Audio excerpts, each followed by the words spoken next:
Continuamos con argumentos, estamos en vivo, seguimos conversando con el profesor Leonardo Carvajal, doctor en educación, profesor de la UCB y también de la Universidad Católica Andrés Bello. Seguimos pues abordando no solo la situación política nacional, sino también otros temas de gran interés, como es el tema de la educación en Venezuela. La educación es básica, como decía Nelson Mandela, es el motor fundamental para cambiar.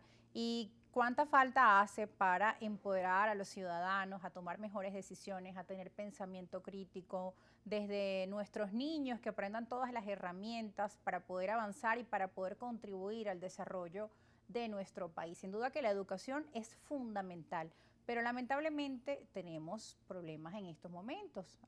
Eso, si fuera un diagnóstico médico, pues, ¿qué diría usted? ¿Cómo se encuentra el paciente de Venezuela respecto al tema de educación? A ver, si puedo hacer alguna comparación histórica.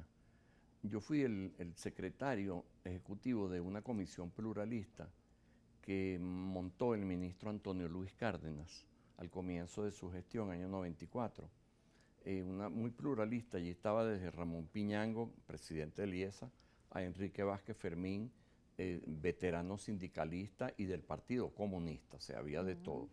Y a mí me tocó escribir el texto de lo que fue el plan de acción que lanzó el ministerio el 15 de enero del 95, y no lo lanzó para eruditos, lo colocó en dos suplementos, en dos diarios de la máxima circulación nacional. Y lo digo porque eso es historia, el Universal y Últimas Noticias. 300.000 ejemplares llegaron a la familia. Y a mí me tocó escribir una frase que levantó una enorme roncha y polémica. Escribí todo como intérprete de lo que pensábamos 20 personas, incluyendo al ministro. Yo escribí aquella frase que decía: nuestra educación ha devenido en un gigantesco fraude, y después explicaba por qué, daba argumentos. Claro, Me gusta mucho el título de su programa. Entonces, algunos, ¿cómo que fraude? Yo en este momento, fraude porque defraudaba las expectativas respetables que tenía una sociedad de lo que debía lograrse en materia de calidad y de equidad con la educación. En este momento mi palabra no es fraude, mi palabra es catástrofe, es implosión, es un sistema educativo que tenía debilidades, que tenía fallos, que por ejemplo para el año 96, si se comparaba la demanda anual de profesores de física, química, biología, física, matemáticas, inglés, etcétera, con todo lo que producían las 31 escuelas de educación y los 8 pedagógicos, nos quedábamos a la mitad. Había un déficit estructural, Rosa. 1.028 profesores de biología y química por año nuevos para reponer los que se iban, se morían, etcétera. Y el incremento de aulas, todo el sistema producía 479. ¿Quién daba esas clases? Entonces venían los improvisados, los que estaban estudiando la carrera, ya empezábamos a debilitarnos. En este momento el problema es que en muchísimos sitios del país la escuela pública, que es la que abarca el 80% de la matrícula, sí, tiene clases 2, 3 días a la semana. O sea, ya no es que tengo un profesor improvisado a dar matemáticos, a dar inglés, ya es que sencillamente no tengo profesor de inglés, no tengo todo el año, o donde los tengo, en vez de venir las 6 horas que le tocaba, viene 3. ¿Okay? Sí. Porque sencillamente lo que ellos reciben no podemos seguir llamándolo salario. O sea, salario es un concepto, digamos, del mundo laboral, y significa la contraprestación en dinero que te da el patrono por un trabajo que está estipulado. Pero una contraprestación que te permite sobrevivir, que te permite la vida mínima, por eso lo llaman, incluso hay conceptos ahora de los maestros deben hacer otros trabajos para mínimo, poder financiar y ir a sus trabajos, pagar el transporte y asistir a las escuelas, y muchas veces les ha tocado a algunos maestros, gracias por esa labor también, de llevar algún pancito a algún niño que no tiene desayuno, en los lugares pues con una situación más deprimente, una situación social baja. El tema también del desayuno escolar, que estaba en muchas escuelas públicas, ya no hay. Y también lo que usted decía, aumenta la matrícula, porque en la educación privada las tarifas de repente aumentaron mucho y la clase media pues cada vez es como más golpeada para poder tanto cubrir su canasta básica y bueno, la educación que es fundamental para las familias, que como padres sabemos lo importante que es este tema. Lo fundamental es el docente, no las paredes. Las paredes son importantes y que el techo no tenga troneras para cuando llueva, pero lo importante es el docente. Entonces tenemos muchos sitios donde han puesto de docente a señoras, el otro día alguien lo informaba, señoras de la limpieza, o sea, improvisados, muchachos, sí, que cuiden a los niños, muchachos de la chamba juvenil, lo que sea, pero en otros casos pura y simplemente, pues nadie. Entonces, por eso hablo de catástrofe, porque uno puede empezar a hablar de mayores o menores grados de calidad, dependiendo de si tienes un docente mejor o peor calificado, si ese docente tiene los insumos tecnológicos, si hay una biblioteca de aula, si hay una biblioteca escolar, o sea, si tienes esas cosas mientras más tengas y si tienes un apoyo familiar que también es significativo, aunque la responsabilidad fundamental es de la escuela, pero la familia ayuda en algo. O sea, todo eso es el paquete completo, mientras mejor lo tengas, pero cuando no tienes el docente, o sea, fíjate, yo publiqué un libro llamado Nuestra decadencia educativa. El año 17 me lo publica la Católica, con testimonios de alumnos míos de la Católica, del año 14. Muchachos, yo le dije, hágame una autobiografía de su vida escolar de primaria y secundaria con lo positivo y negativo.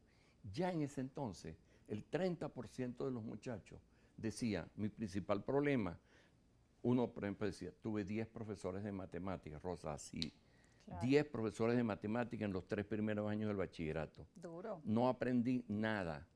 O el otro, Colegio de Monjas de San Juan de los Morros. 4º año de bachillerato, entonces lo cuenta una alumna. Eso está en el libro, búsquenlo allí. Ella decía, no, cambiamos 4 veces de profesor de inglés en el año. Cuando llegó el mes de abril, la monja desesperada, estoy siguiendo su lenguaje, porque yo lo escribí tal cual como se lo narraron. Yo lo que hice fue la introducción. Sí. Ella dice, llegó la monja y dijo, ya no puedo conseguir más. ¿Alguno de ustedes sabe inglés? Punto y seguido. Mi novio, dice la chica, que había estado un año en los Estados Unidos, dijo, yo madre, y la madre dijo, usted hágalo. Punto y seguido, la siguiente oración. Pero como era nuestro amigo, de abril a julio, ya no le entramos a clase. Punto y seguido. Terrible. Pero como era nuestro amigo, nos pasó a todos. Wow. O sea, estamos hablando de una experiencia de antes del año 10. Y ya se presentaba esa situación, lo que significa de déficit que hoy docente. Los cuentos son Cuénteme mucho ahora peores. Como después padres que lo hemos vivido, esos después cambios que se fueron de 5 docente. millones de venezolanos, entre los cuales cientos de miles o decenas de miles educadores al exterior o quedándose en Venezuela, tiene que combinar el docente, ir a clase para que le paguen 20, 30 dólares al mes con, si tiene habilidades para peluquear. Ni hablar, profesor, de los 2 años de pandemia, donde también aumentó la brecha entre aquellos que no tenían la conexión a internet o los que sí tenían, porque estudiar desde casa pues fue todo un reto para nuestros alumnos, tanto desde primaria, bachillerato hasta la universidad, hasta la educación universitaria sufrió mucho. Sí, eso fue como un catarro feroz que nos agarró sin siquiera poder calentar un agüita para poderle echar limón y miel y algo para, o sea, nos agarró así y el ministro de ese entonces pues le mintió al país con la sonrisa con la que mentía, inventó unas clases que daban por el canal del Estado televisión. Y ahí aparecía una señora que no las puedo calificar maestra, porque si una señora me dice en televisión a las 12 del día, yo la vi, o sea, a mí no me lo contaron, que en el Guri era la gigantesca represa que surtía de agua a través de tuberías a los hogares venezolanos, entonces apague y vámonos. Claro, terrible esta situación. Sí. Ahora, profesor, más allá de eso, quisiera también conocer qué propone, porque, bueno, el problema es amplio, ¿no? Y tiene diferentes aristas, pero si tuviera que empezar por algo para mejorar el sistema educativo, la calidad de la educación de nuestros muchachos, ¿por dónde iniciaría? Hay 2 puntos para que vuelvan los alumnos y vuelvan los docentes. A los alumnos usted lo mencionó, o sea, a los niños venezolanos hay que darle desayuno y almuerzo en las escuelas.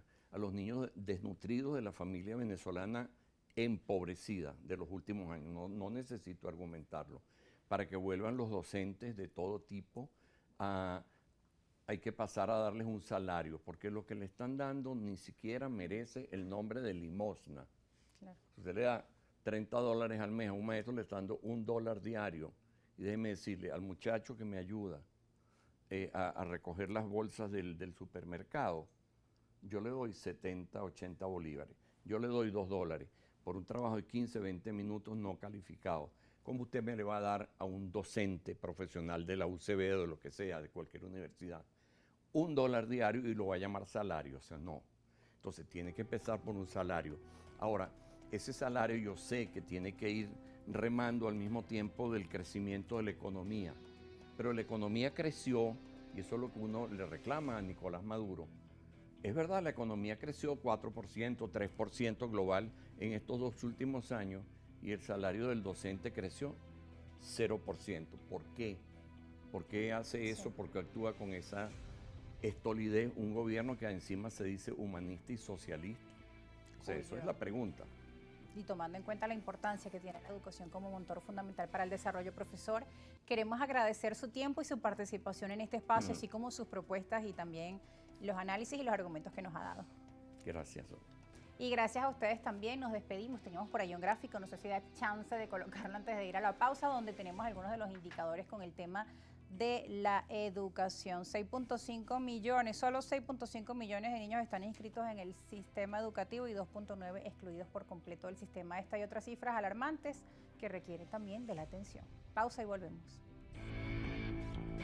Estima que hay 11 millones de niños y jóvenes que se encuentran en edad escolar de 0 a 18 años, pero solo un poco más de 6.5 millones están inscritos en el sistema educativo y otros 2.9 millones están excluidos por completo.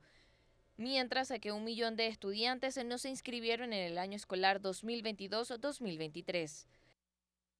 En la población de estudiantes universitarios para el año 2019 ya había un 40% de deserción sobre las bases de la matrícula, mientras que las casas de estudio a nivel superior solo cuentan con el 40% de los profesores que se requieren.